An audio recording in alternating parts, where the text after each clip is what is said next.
next installment of From Local to Global. Of course, I am your lovely host, Safira, CEO and Artistic Director of Edit Code.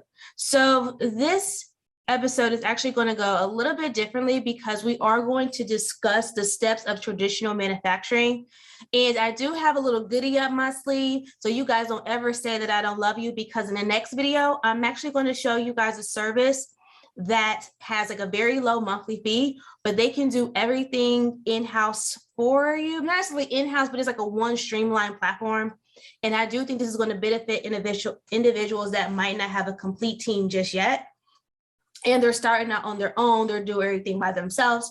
And so this is just another resource to help you guys grow and expand. So let me kind of get into the basics of, there we go. The basics of, okay, the basics of this episode. Oh my God, I'm losing my entire mind. So before I kind of dig into the more traditional methods of how to find a manufacturer and getting some items produced overseas, I do have to give a very, very, very special thank you and shout out to my amazing sponsors, per usual, starting with Port of Tacoma. And this is really great for you guys to, again, check out their website and see what they offer and kind of like what they're all about. Since you guys are going to get products produced overseas in China, it's really cool to understand what the Port of Tacoma does for your small business. So definitely check them out. And as you guys know, we have the William Factory Incubator as well as Traction Space. Again, if you guys have not touched base or not found a mentor and you are wanting to get into the production manufacturing space, I do highly suggest that you get a mentor, because as you guys are going to see, in this video, I'm going to try to answer as many questions as I think you guys will have. That's why I always leave my contact information at the end of each video. Just in case you guys have some questions, you can contact me directly and I'll be able to help you out. It is a very long process. And maybe what I'll do is, for some other type of content, I'll just do just manufacturing in helping you guys understand those steps. But from the From Local to Global series, I definitely had to cover a wide range of issues that come up when you are trying to take a product to market, and even more so, make it profitable into different markets. So with that said, we've already thanked our sponsors. Once again, thank you so much. And so let's get started into the steps of producing your product overseas. So step one, you do need to have your design ready. Whether you are wanting to produce water bottles, which is one of the examples I'm going to show you guys here because it's like a very easy product, or if you want to produce something that's intricate, you know, as a new type of pen or something that has like a lot of moving parts and smaller parts, you definitely want to make sure that you have your specs already listed and ready to go. You want to make sure that you have everything set up correctly, and you want to make sure you have everything like lined up. That way you're able to articulate your design item to the actual manufacturer. What you don't want to happen is like what I showed you guys in previous episodes, where I wanted a set created and I gave them all the information and they didn't produce it correctly. So I'm a big believer in that sometimes instead of pointing the finger at others, you do have to look at yourself and see what you did wrong. And looking back on that situation, maybe I could have upgraded or, you know, I don't know, maybe I could have done something a lot better. But I could definitely tell you guys that working with a manufacturer, it's good to have like your designs already, all your notes sort of put on like one sheet. So step one of starting this manufacturing process is just knowing your idea, having some idea of what you want to produce, and then having that written down or illustrated in a way that a manufacturer can produce your idea. Once you find a manufacturer, that would be a conversation that you have with them on how they best will receive your information, like all the measurements, color, like all that stuff is going to be a conversation that you have with your manufacturer. But I do believe that once you get to the point where, you know, you're past your budget and you're really ready to make a product, you should have some firm understanding of what you want to make. But at the same time too, I want to encourage all creators out there. You don't necessarily need to be like an engineer or like a master sculptor or like super into like design, and to the point where you were like educated in design. That's basically what I'm trying to say. You can literally have any walk of life, and if you have a good idea, you can find a manufacturer to help you bring it into the world. So I don't want you guys to be discouraged thinking that you have to be a master of design to get a product produced, because that's not necessarily the case. You just need to know your product and know it very well, right? So for example, I know my designs, I know the apparel industry, and I know it well. Therefore, I can easily get, apparel produced. But as I transition, like let's say, for example, I wanted to start creating lamps, then that's something I would have to figure out and just be a lot more proficient in like the homeware industry. So first things first, so now, okay, so you already have your idea produced and you're ready to go, and now you want to look for a manufacturer. So step number 2 is madeinchina.com, right? This is just a great place for you to find a manufacturer. It's sort of like the go-to for a lot of entrepreneurs in terms of the manufacturing directory. So I've outlined a few tabs here on like the best way of finding a manufacturer, and we're going to stick with my water bottle example.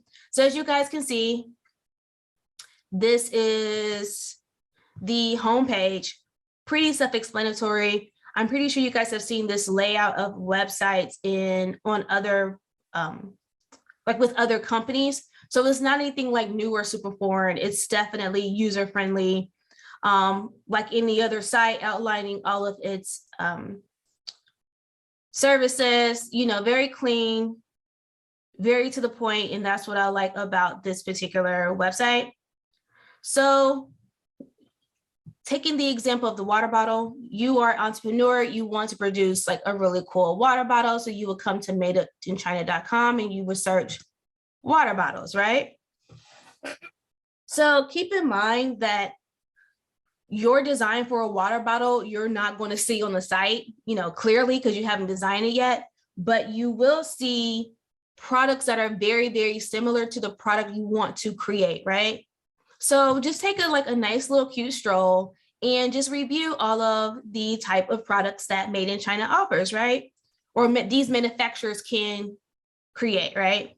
So you see this cool looking water bottle, it's glass, it has like all of the manufacturing certifications, some different features of the product, and like the price and all that good stuff. So this is just we're going to do a deep dive into this. You guys don't worry. But as you can see, as you kind of search for your products, it will outline some of the main things you want to look out for, right? If you want to, do a collapsible box, this manufacturer is saying, hey, we have the capability to do that.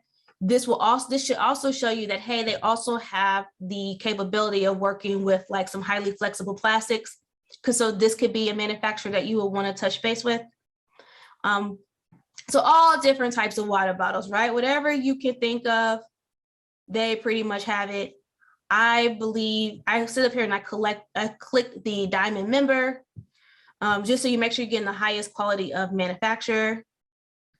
And let's look at this, the first product that I found. This manufacturer, okay, look pretty nice, great product images of like the products that they already produce. And this is just allowing you to see their capability, their capacity of what they can create. So you have your water bottle idea, you have it all sketched up, you're ready to go. You went on madeinchina.com, search water bottles, water bottles. And what you received from the search result, you like the first one, you think this is a really cool idea, and you think that, okay, I want to touch base with this particular manufacturer. So the first thing you want to do is you want to, of course, review the entire manufacturer's like little like landing page, right? Little website here. And you want to make sure that their company guidelines and their company info match the what's the word? Like it matches up with like the resources and the mission of your business, right? So if you are a business that's all about, sustainability and working with and not polluting the earth and all that stuff, then you also want to make sure your manufacturer stays in those same guidelines, right? You don't want to like market yourself as one type of company and then be at the same time you are producing companies that go completely against your mission. So go ahead, read all of their info. And you want to do this process with as many manufacturers as you possibly can. I wouldn't go overboard, but if you've done your research properly, I would spend anywhere from like an hour to 2 hours just contacting manufacturers and checking out their landing page, their company info, again, and just making sure that they are aligned. I never will suggest to anyone just using one manufacturer to start off with. You definitely want to cast a larger net and see what you can find. So let's say, for example, you like this manufacturer a lot. You think that this manufacturer is in line with your company values and goals, and your product might be similar to something that they've already created, which is always a plus, right? Some other people that are also trying to create water bottles, these are some of the things that they look for. So just kind of play around with this. Sorry about that. So next, what you want to do is, if you like it, before you contact them in order to get your actual product made, I do highly suggest that you contact them to request a sample. And this is just going to give you some insight on how they produce the content that they already have like in stock, if you will, right? It's going to give you a good sense of like shipping times. Of course, it's only going to be one item, so keep that in mind. And there's no customization, so keep that in mind too. But it's sort of like just like a nice hello. Like it's a really great way in order to meet your manufacturers. I cannot stress this enough. I told you guys beforehand that I went with a manufacturer and I did not test out the products that they had like previously made or kind of like quote unquote known for. I was just like, okay, here's my designs, let's go. And looking back on it, I really wish that I would have waited and requested one of their items first. So you want to go ahead, request as many samples as you like. You might want to do one in each color, or it's totally up to you. Fill in all of your information and hit submit. And then from there, it's going to give you a nice little gesture. Hey, successfully submitted. From there, you're going to be contacted by the supplier, and you guys can start the conversation from there. So picking up from like now you have received your sample from them, not necessarily the sample you created, but just sort of like the generic sample to kind of get an idea of their work. Now I want you to wait and receive a few samples of, the quote unquote like starting sample from a lot of different manufacturers. And what I like to do when I was first in this process is I would take every one sample and sort of like line them up to like from best to worst, and like keep a running chart of like each sample and like what I liked about it, what I didn't like about it, and make sure you're paying attention to like the craftsmanship. So like I showed you guys before a sample that didn't work and it was like absolutely horrible. You want to look out for those things, right? You want a manufacturer that is going to be very aware of what they send out, and they're going to treat every customer sort of like they're golden before you even had the opportunity to work with them. So you guys know how we brought up negotiations in the previous conversations and how all of this is leading up to negotiations. This is when I want you to apply that. Once you find a manufacturer that is top notch and you know that they can produce your items, what I want you guys to do is figure out how much product you're going to need to make XYZ for the quarter, right? Or for however you want to make for that collection. And then negotiate the rates off that.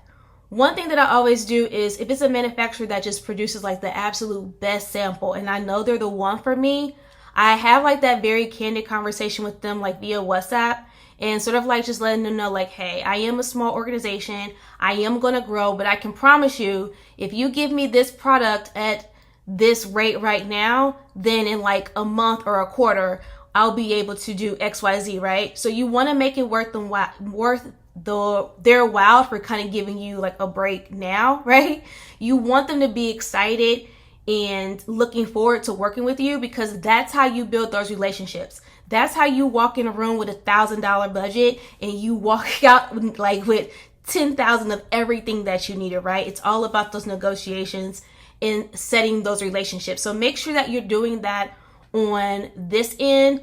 Again, you guys have all of my contact information. So you have any questions about the design process, we can discuss that too. It's not really too fitting for the From Local to Global series because it's all about more the process, but we can definitely have design conversations, and that's maybe something I could think about creating in the future.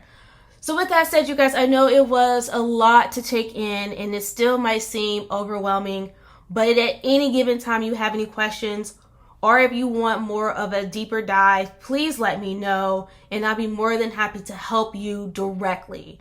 I wanted to show you guys this way because this is just the way you're going to get started. Of course, you're going to have your scripts ready when you're speaking to manufacturers, because I want you to say the same thing to each manufacturer. But what comes after that is like very enjoyable. Again, just remember to negotiate everything. Negotiate everything. Thank you guys so much for watching this episode. If you have any questions, which I'm pretty sure you guys are going to have more questions outside of the ones that I answered, please feel free to touch base. I would love to help you guys in depth really form those relationships with your manufacturers. Thank you.